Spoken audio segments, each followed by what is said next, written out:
Ethan had been traveling for days through the silent stretches of space, his ship now a tired shell of its former self. The fuel reserves were low, his rations were almost gone, and the hum of his ship's failing engine was the only sound keeping him company. When he first saw the lights of the small town below, he felt an unexpected relief, a flicker of hope in a universe that had often felt too vast and indifferent. All he wanted was one simple thing: a safe place to sleep and perhaps some food to fill his empty stomach. The town looked almost abandoned at first glance. Small houses with smooth metallic walls lined narrow streets, and soft glowing plants illuminated the pathways, with colors that seemed almost alive. Ethan slowed his steps, scanning for any sign of life. The air was crisp, carrying a faint sweet scent that was alien yet not unpleasant. It reminded him of a mixture of honey and ozone. Shadows shifted across the streets, but he could see no one. He felt a twinge of unease but shook it off. Exhaustion often made people imagine things, he thought. After a short walk, Ethan spotted a small inn at the end of the main street. Its doors were wide and made of a smooth, dark metal, etched with unfamiliar symbols that shimmered faintly as he approached. He knocked, hoping for a friendly face or at least some acknowledgement. The door opened almost immediately, but the figure that greeted him was not what he expected. Standing in the doorway were 3 alien girls, each strikingly different in appearance. The first, Lara, was tall with luminous skin that shifted colors in soft waves as she moved. Her eyes, large and iridescent, seemed to hold a deep intelligence and a curiosity that was almost unsettling. Next to her was Mira, smaller and more agile, with bright, sparkling eyes and a playful smile. She moved with an energy that made Ethan feel slightly nervous but also oddly comforted. The third, Seelan, was cloaked in a shadow-like garment that seemed to absorb the light around her. Her presence was quiet but commanding, and she observed him with an intensity that made Ethan instinctively straighten his posture. The girls spoke in a language he did not understand at first. The words were melodic, flowing like music, yet he could catch some meaning from their gestures and expressions.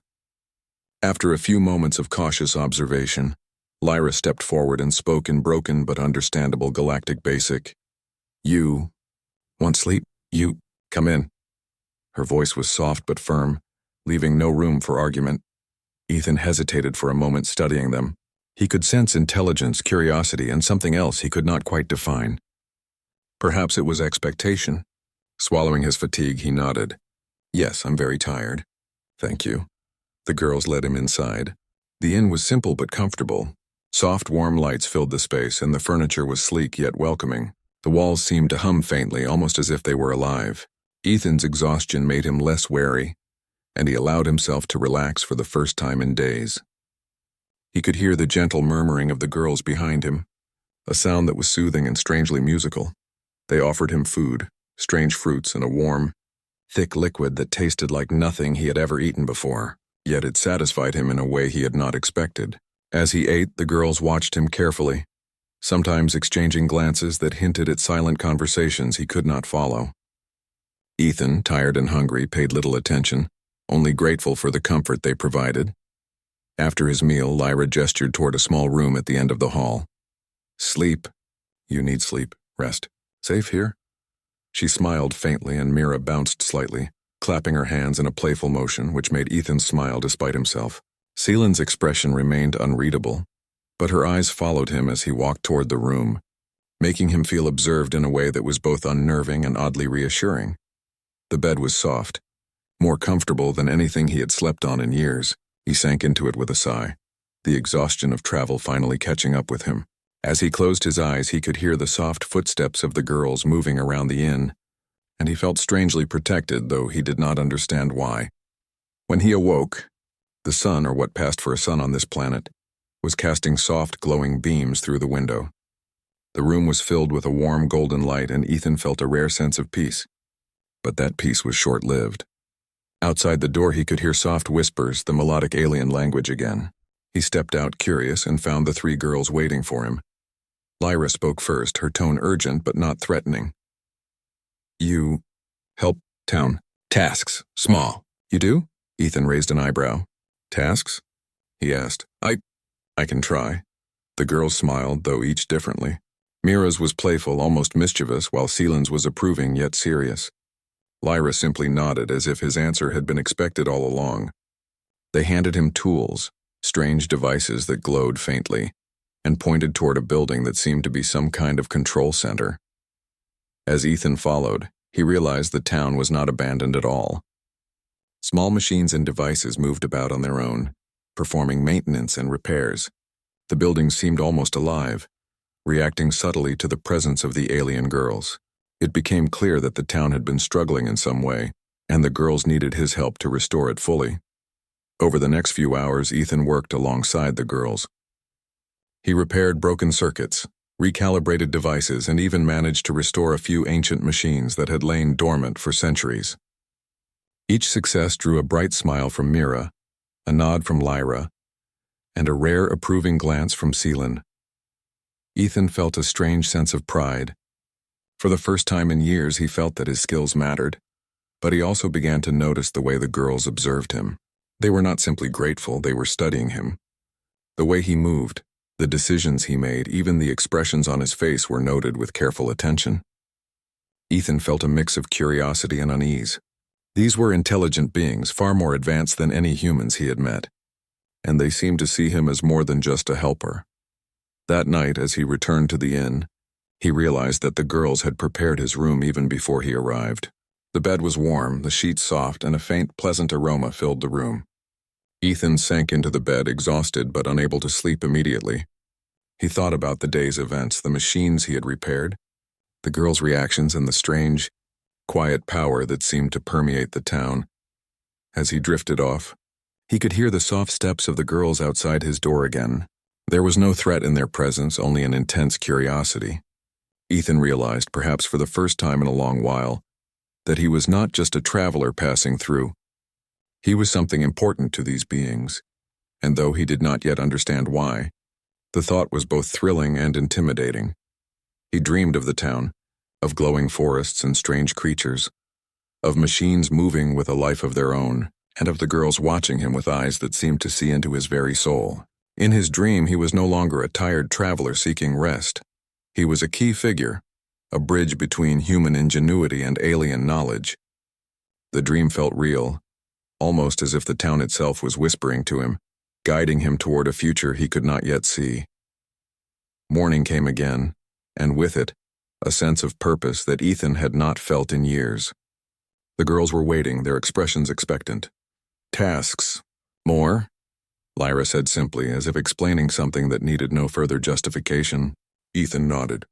He did not yet know what awaited him, but he realized that this small town, with its strange inhabitants and mysterious technology, had given him something he had been missing for a long time. A reason to act, to think, to be more than just a traveler, and so, with cautious steps but a growing confidence, Ethan followed the girls once more into the heart of the town. Each machine he repaired, each puzzle he solved, brought him closer to understanding the girls' intentions, and closer to a destiny that he had never imagined when all he wanted was a simple place to sleep. The sun rose higher in the alien sky, casting long, soft shadows across the streets. Ethan felt a strange excitement, the kind that comes from the beginning of a great adventure. He knew the girls had plans for him, plans far bigger than he could yet comprehend, but he was ready. For the first time in a long while, he felt that he belonged somewhere, that his skills, his mind, and his heart could make a difference. And though he did not yet know what the future held, Ethan understood one thing clearly. The town, the girls, and this strange alien world had already changed him. He was no longer just a man seeking rest. He was a human capable of shaping the destiny of a town, and perhaps more. As he looked toward the glowing horizon, he could hear Mira laughing softly, Saylin's quiet gaze following his movements, and Lyra's serene nod. The town was alive, the girls were curious, and Ethan was ready to become more than he had ever imagined. And in that moment, as he took his first step toward the unknown, he realized that sleep had been only the beginning. The real journey was just beginning, and it was one he would face not alone but with the 3 alien girls who had plans far bigger than he could yet understand. The morning sun bathed the town in a soft golden glow, and Ethan felt a surge of energy he hadn't experienced in years. The alien girls were already waiting for him outside the inn, their eyes shining with a mixture of curiosity and expectation. Lyra nodded once, a silent command to follow, and Mira bounced lightly on her toes, clearly excited about the day ahead. Celine, as always, remained quiet, her gaze steady and sharp, observing him as if she could see his every thought. Ethan followed them into the heart of the town, where the glow of strange machines lit the streets and soft, humming devices moved like living creatures. Today it seemed the girls had something special planned. They led him to a large, ancient structure at the edge of the town. The walls were covered in glowing symbols and faint pulses of energy radiated from its center. Ethan could feel the vibration beneath his feet, a rhythm that seemed almost alive. "This task?" he asked, looking at the girls. Lyra stepped forward, her voice calm but firm. "Energy, source, broken town. Need some work. You help, human skill." Ethan nodded. He didn't fully understand the technology, but he trusted the girls' guidance. They handed him tools that emitted soft glows and vibrations, unlike anything he had used before. The devices responded to touch, almost as if they recognized his presence. Hours passed as Ethan worked tirelessly. He repaired circuits, adjusted energy conduits, and realigned ancient crystals that seemed to hum with power when properly placed. Mira floated around him, offering small suggestions and cheering every small success. Celine's eyes followed him intently, noting his methods and decisions, while Lyra stood slightly apart, occasionally guiding him with brief instructions. By midday, Ethan began to notice a change. The air in the structure felt warmer, alive with a gentle energy. Machines that had been dormant for decades hummed and moved, their movements synchronized in a rhythm that felt almost musical. Ethan could sense the energy flowing through the building, like a river of light and heat. For the first time, he felt a deep connection to this alien world, as if the town itself was responding to his efforts. Finally, after what felt like hours, the last conduit was connected, and the final crystal aligned. A soft, radiant light filled the structure, spreading outward into the town. Machines stirred to life, doors opened, and small devices floated through the streets, performing their tasks with precision and efficiency. The town had come alive again, vibrant and full of movement. The girls looked at him with amazement and gratitude. Mira clapped her hands and danced lightly in the air, her eyes sparkling with joy. Lyra's nod was slower, deliberate, but filled with approval. Even Celine, who rarely showed emotion, allowed a small, approving smile to cross her features. Ethan felt a deep sense of accomplishment and pride. What had begun as a simple desire for rest had turned into something far greater. He had restored a town, brought life back to a place that had been silent and struggling for centuries. Done, Lyra said softly. Town thrives because human mind. Ethan smiled, feeling warmth spread through him. I didn't do it alone. You all guided me. I just tried to understand. Mira bounced closer, her voice playful but sincere. Human clever, you see. Things we cannot. Human special. Celine's gaze softened slightly as she nodded. Ethan realized that the girl's interest in him had not been mere curiosity. They had recognized his abilities, his intuition, and the way he approached problems with a combination of logic and creativity. He was the key to the town's revival, and they were grateful beyond measure. As the day went on, Ethan began to understand more about the town and its history. The girls led him through the streets, showing him other devices and structures that had remained dormant for decades. Each challenge required him to think differently, to combine human problem-solving with alien technology. Each success strengthened his bond with the girls, who continued to watch, guide, and encourage him in equal measure. By evening, the town was fully alive. Machines moved efficiently, streets glowed softly, and small lights twinkled like stars along the pathways. The air was filled with a gentle hum of energy, a sound that was both soothing and inspiring. Ethan stood at the center of the town, watching the effects of his work spread outward, and felt a profound sense of belonging. The girls gathered around him as the sun dipped below the horizon, casting long shadows and bathing the town in a soft golden light. Lyra stepped forward, her voice calm but filled with meaning. Human. Purpose found. Town safe. Because you. Mira floated beside him, her eyes wide with admiration. You cleverest human. We proud of you. Even Celine, who had remained quiet for most of the day, allowed a small smile to form. You special. Human, we trust you. Ethan realized that the girls were offering him more than gratitude. They were offering him a place in their world, a role of importance and respect. For the first time in his life, he felt that he truly mattered, not just as a traveler or visitor, but as someone whose skills and choices had a lasting impact. As the night deepened, the girls guided him back to the inn. The bed was prepared, warm and inviting, and the room carried a soft, pleasant aroma that eased his tired muscles. Ethan lay down, reflecting on the day's events. He had come seeking rest and had found purpose. He had come seeking comfort and had found friendship and trust. And he had come alone, only to discover that he was now an essential part of a world far more extraordinary than he had ever imagined. Sleep came easily that night, deeper and more restful than he had experienced in years. His dreams were filled with the glowing town, the humming machines, and the alien girls who had welcomed him into their lives. In his dreams, he was no longer merely a human seeking rest. He was a problem solver, a bridge between species, a hero in a place that had once been silent and struggling. When he awoke, the town was already stirring. The girls were waiting, ready for another day of tasks, exploration, and learning. But this time, Ethan felt different. He moved with confidence, understanding that he was not just a helper, but a vital part of the town's revival.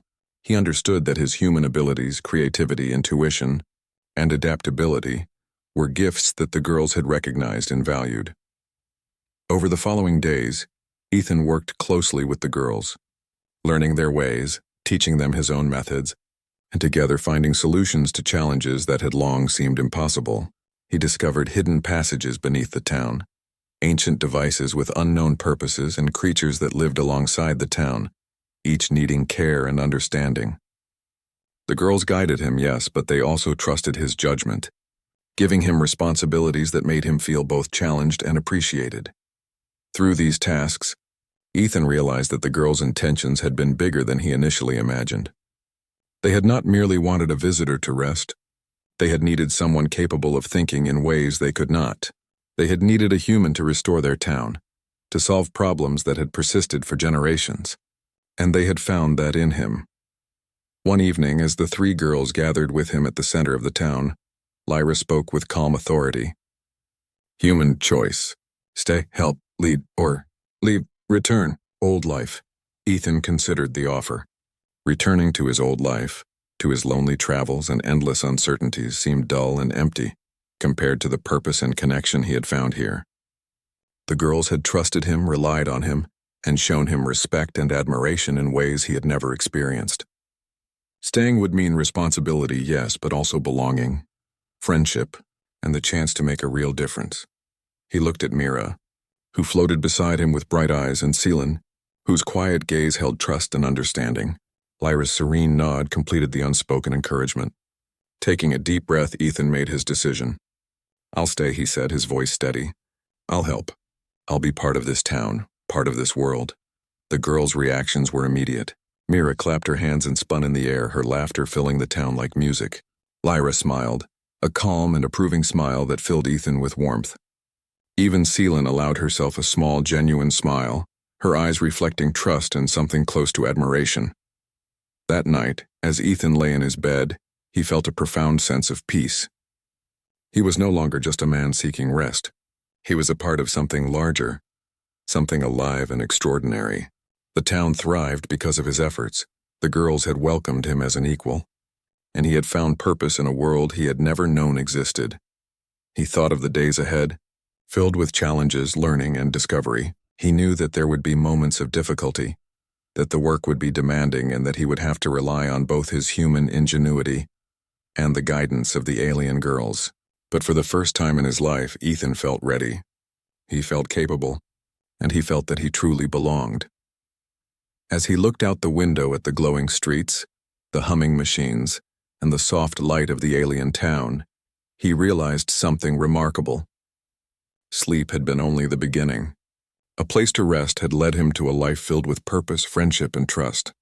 And the three alien girls who had seemed so mysterious at first had become his companions, allies, and perhaps, in ways he did not yet understand, something even more profound. The town was alive. The machines moved with a rhythm that echoed through the streets, and the alien girls were by his side. Ethan smiled to himself, knowing that he had found something rare and